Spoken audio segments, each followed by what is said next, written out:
Maikomanen Erugini, soy Kai y en este vídeo voy a contaros todo lo que sabemos sobre el anillo único de Sauron, el anillo que se hizo para gobernarlos a todos y atarlos en las tinieblas. Como todos sabéis, al término de la primera edad del Sol, el Señor Oscuro Morgoth fue derrotado y expulsado de los círculos del mundo, pero su lugarteniente, Sauron, se quedó en la Tierra Media. Tras muchos años de aparente inactividad, Sauron decidió convertirse en el nuevo amo del mundo, de modo que tramó un plan para poder controlar a la raza de los elfos. Sauron fue al reino de Eregion con una forma engañosa y con bellas palabras, ganándose la confianza de los elfos que allí había, en especial de Celebrimbor y los Gwaithim Mirdain, la hermandad de los herreros. Sauron les transmitió mucho conocimiento y gracias a su ayuda los herreros de Eregion consiguieron forjar 16 anillos de poder. El principal uso de estos anillos era la prevención o lentitud de los cambios y la decadencia, la preservación de lo que era deseado o amado. Además tenían otros poderes que venían directamente de Sauron, volverse invisible en el cuerpo material y hacer visible cosas del mundo invisible. Tras la hechura de estos 16 anillos, Sauron volvió a la tierra de Mordor, mientras que Celebrimbor se quedaba en Eregion y en solitario hacía 3 anillos supremos, casi únicamente de su imaginación, directamente hechos para que preservaran la belleza, de modo que no conferían invisibilidad. Sin embargo, mientras esto sucedía, Sauron forjó en Mordor el anillo único, que contenía los poderes de todos los demás anillos juntos y además los controlaba a todos. Mientras que todos los demás tenían una joya engarzada, el anillo único no. El anillo único era redondo, liso, perfecto, de oro. Pesaba mucho por ser tan pequeño y sabemos que podía agrandarse o encogerse a voluntad dependiendo de quién fuera su propietario. Tenía marcado en caracteres élficos de Eregion las siguientes palabras en la lengua de Mordor: un anillo para gobernarlos a todos, un anillo para encontrarlos, un anillo para atraerlos y atarlos en las tinieblas. Por suerte, Sauron se precipitó y en el mismo momento en que se puso el anillo en el dedo, Celebrimbor desde Eregion percibió su poder y supo que habían sido traicionados y manipulados, de modo que escondió los 3 anillos que acababa de hacer. Cuando Sauron se enteró de aquel acto, montó en cólera y reclamó los anillos de poder para sí, atacó y destruyó Eregion, mató a Celebrimbor y capturó los 16 anillos que no habían sido escondidos. De estos entregó 9 a reyes de los hombres al este y al sur de la Tierra Media, y 7 a los enanos.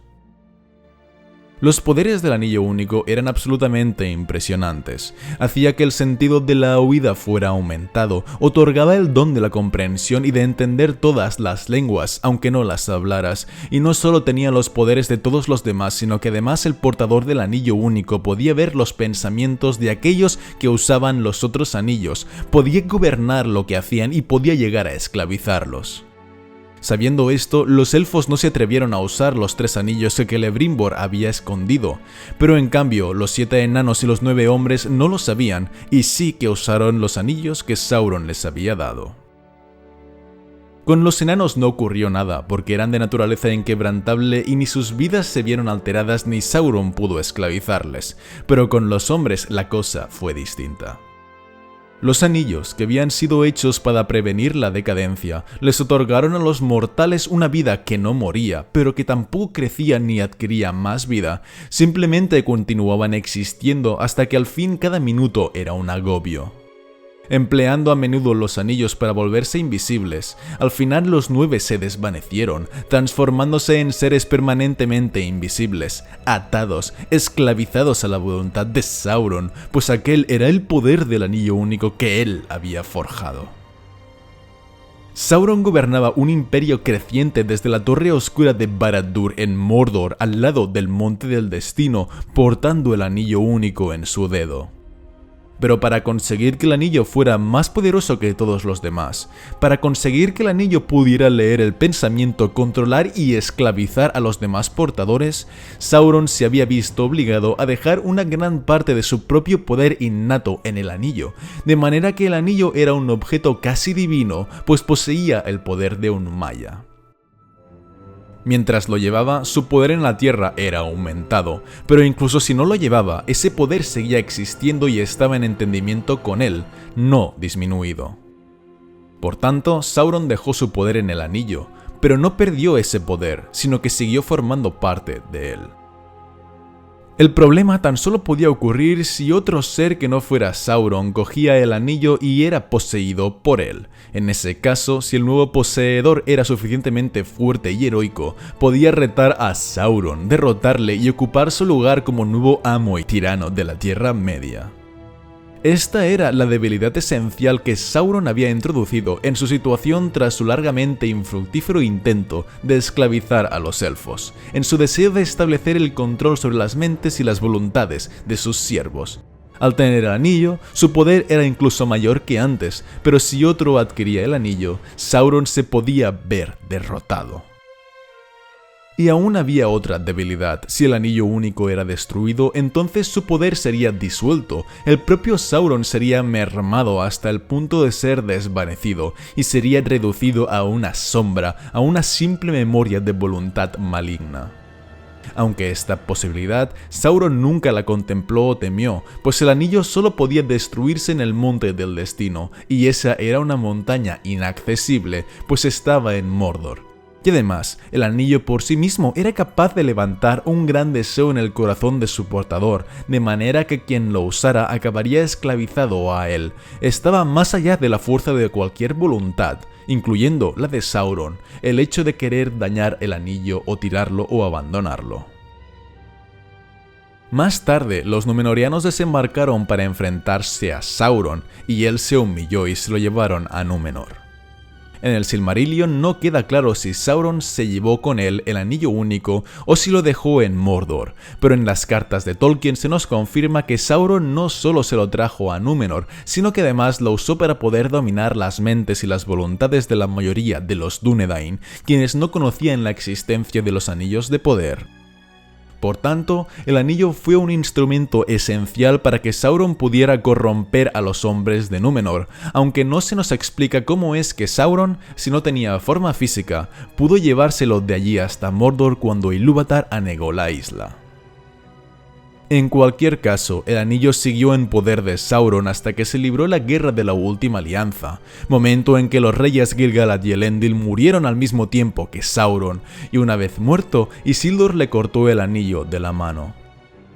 El espíritu de Sauron se desvaneció, se hundió en las sombras, pero el mal empezó a funcionar, porque Isildur se guardó el anillo como prenda de reparación por su padre y su hermano, se negó a destruirlo, se lo quedó. El anillo le traicionó e Isildur fue asesinado. Así pues, el anillo único se perdió en las profundidades del río Anduin, pero no se deshizo y los cimientos de Barad-dûr perduraron.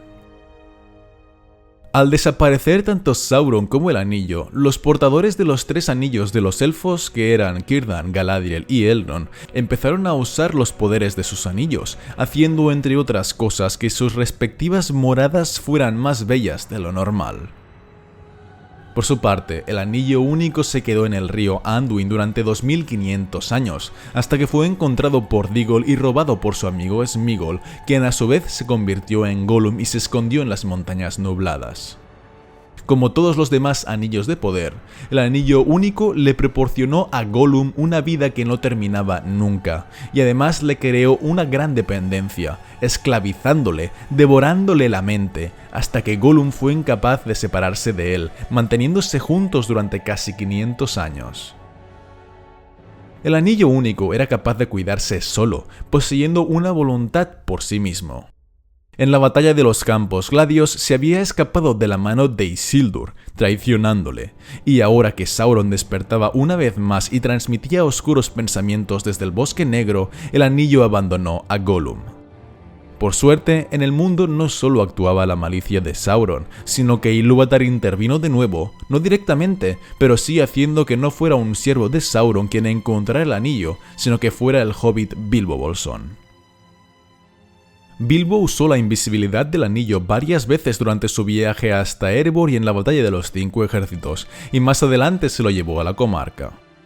Así como había hecho con Gollum, el anillo alargó ahora la vida de Bilbo, manteniéndole con la misma apariencia a pesar de que transcurrieran los años, de modo que cuando tenía ya un siglo de vida, seguía aparentando la misma edad que cuando tenía 50 años.